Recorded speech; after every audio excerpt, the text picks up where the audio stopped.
دوسرا وہ یہ بات کہتے ہیں کہ منصور علی شاہ نے کم از کم ایک ایسی چیز کی ہے کہ جرات کی ہے، اور اس میں یہ ہے کہ اب ججز کو فیصلہ کرنا پڑا ہے کہ آپ ادھر ہیں یا ادھر ہیں. تاریخ میں لکھا تو جا رہا ہے نا حسین نقوی صاحب، آج سے 20 سال بعد، 25 سال بعد، 30 سال بعد، اگر اللہ نہ کرے، اللہ نہ کرے، اللہ نہ کرے، اللہ نہ کرے، اللہ نہ کرے کہ 26ویں آئینی ترمیم رہتی ہے، تو پاکستان کو جتنا نقصان ہوگا، جتنا پاکستان کمزور ہوگا، جتنا پاکستان کی بقا اور سلامتی کے اوپر سوالات اٹھیں گے، تو آج سے 20 سال بعد اللہ نہ کرے، اللہ نہ کرے، اس کی وجہ سے جتنا نقصان ہو چکا ہوگا، جتنی پاکستان کی تباہی اور بربادی ہو چکی ہوگی، تو 20 سال بعد جب کوئی بیٹھ کے ایویلویٹ کرے گا تو یہ ڈسکس کرے گا نا کہ 20 سال پہلے جب پاکستان کے ساتھ 1971 کے بعد یہ دوسرا بڑا واقعہ ہوا تھا 26ویں آئینی ترمیم والا، تو اس وقت کون تھا جو اس کے خلاف کھڑا ہوا تھا اور کون حق میں کھڑا ہوا تھا. حسین نقوی صاحب، میں کیونکہ آج کل بہت ٹائم گزرتا ہے سعد رسول صاحب کی صحبت میں، ان کے ساتھ بیٹھتے ہیں، تو وہ ایک بڑی خوبصورت بات کرتے ہیں جس کو میں اس لیے بار بار کرتا ہوں کہ ہمارے دیکھنے والوں کو بھی اس بات کا ہم ان کو یہ بتائیں بھی صحیح، اور یہ بات پھر ظاہر ہے یہ جتنی ڈسکس ہوتی ہے تو لوگوں کو پتہ چلے کہ یہ پوائنٹ ہم نے یاد رکھنا ہے. وہ یہ کہتے ہیں کہ انسانی تاریخ میں اور اسلامی تاریخ میں بہت سے واقعات، بہت سے سانحات ہوئے. جب کوئی بڑا واقعہ انسانی تاریخ میں ہوا ہے نا، یا اسلامی تاریخ میں ہوا ہے، یا کوئی سانحہ ہوا ہے، جب آپ اس واقعے کی بات کر رہے ہوتے ہیں نا، اس ٹائم کی بات کر رہے ہوتے ہیں، تو صرف آپ اس وقت کو اس واقعے کے تناظر میں دیکھتے ہیں. آپ اس واقعے کو دیکھتے ہیں کہ اس وقت حق کے ساتھ کون کھڑا تھا اور باطل کے ساتھ کون کھڑا تھا. اس وقت اب یہ نہیں ڈسکس کرتے کہ کون کون سخی تھا، کون 5 نمازوں کے ساتھ تہجد بھی جا کے مسجد میں پڑھتا تھا، کون نوافل اشراق اور چاشت جا کے پڑھتا تھا، کون نماز کے بعد بڑی دیر تک بیٹھا رہتا تھا، کون جو ہے نا وہ لوگوں کو لنگر بہت کھلاتا تھا، کون صدقے بہت کرتا تھا، خیرات بہت کرتا تھا. یہ کوئی چیز ڈسکس نہیں ہوتی. اس وقت کو جب آپ ایویلویٹ کرتے ہیں نا، اس وقت کے جو لوگوں کو آپ ایویلویٹ کرتے ہیں، ایک معاملے، ایک کرائٹیریا پہ رکھتے ہیں، ایک معیار پر رکھتے ہیں کہ حق کے ساتھ کون تھا اور باطل کے ساتھ کون تھا.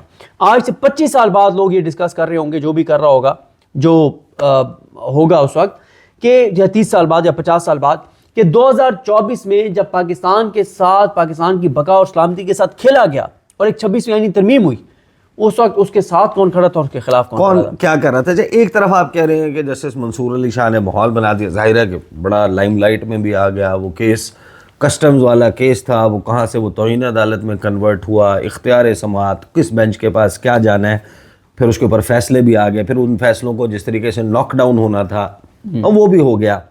ایک طرف آپ کہہ رہے ہیں کہ ماحول گرما دیا، یہ سب کچھ کر دیا. جو دوسرا تبصرہ ہے کہ یہ باسی کڑی میں ابال ہے، جو دوسرا لوگ یہ کہہ رہے ہیں کہ بھائی یہ تو ٹرین مس کر چکے. ایک طرف ہم دیکھتے ہیں جسٹس محسن اختر کیانی اسلام آباد ہائی کورٹ بار ایسوسی ایشن سے خطاب کرتے ہیں، وہ وہاں پہ کہتے ہیں کہ ایک خط تھا، اس خط کی بنیاد کے اوپر یہ، اس کی وجہ سے یہ آئی 26ویں آئینی ترمیم، اور وہ یہ کہتے ہیں کہ اس کو سنے گا فل کورٹ.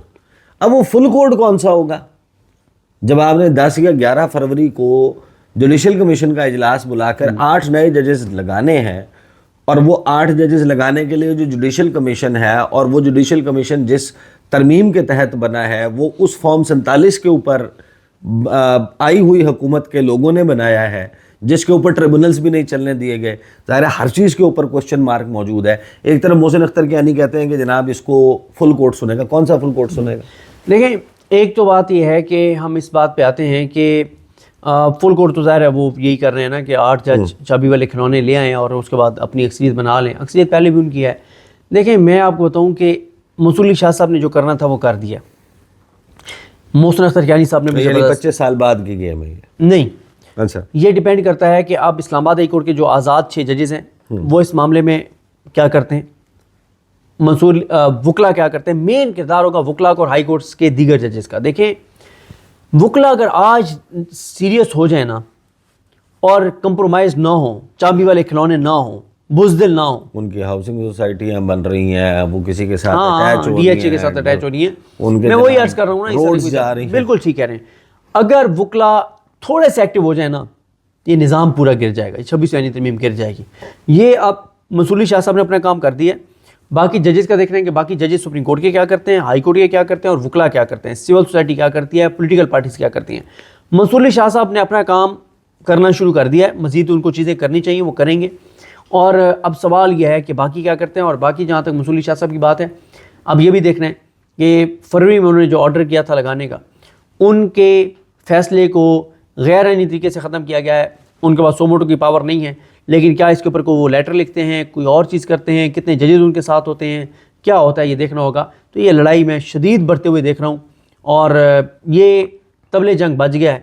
اب دونوں سائڈیں ایک دوسرے پہ وار کریں گی تو دیکھیں۔ بہرحال صدیق جان کا ایک انٹرسٹنگ پوائنٹ آف ویو ہے۔ دوسرے بھی میں نے آپ کو بتایا کہ جو رپورٹرز ہیں جو یہ کہتے ہیں کہ یہ جناب وہ ٹرین مس ہو گئی اور یہ باسی کڑی میں ابال ہے۔ معاملہ یہ ہے کہ جسٹس منصور علی شاہ کا یہ فیصلہ تو سیٹ اسائیڈ ہو گیا، یا اس فیصلے کو کالعدم قرار دے دیا گیا، اس کو ناک ڈاؤن کر دیا گیا۔ تو یہاں پر تو معاملہ اور ہے، وہ جو ان کا فیصلہ ابھی ایگزسٹ کرتا ہے، فل کورٹ کا فیصلہ 12 جولائی کو جو آیا تھا مخصوص نشستوں کا، وہ تو لاک ڈاؤن نہیں ہوا۔ جب اس پر عمل درآمد نہیں ہوا تو پھر اس سارے منظرنامے میں یہ تصور کرنا، یہ سوچ لینا کہ یہاں پر ان ججز کی کوئی بات مان لی جائے گی، کم از کم میرے لیے یہ تھیوری میں ہی نظر آتا ہے۔ باقی ظاہر ہے کہ یہ ایک انٹرسٹنگ ٹائم ہے، دیکھتے ہیں کہ اس تمام معاملے کو ہم سپریم کورٹ میں کیسے انفولڈ ہوتا دیکھیں گے۔ اب تک کے لیے اتنا ہی، مجھے اور صدیق جان کو اجازت دیجیے، اللہ حافظ۔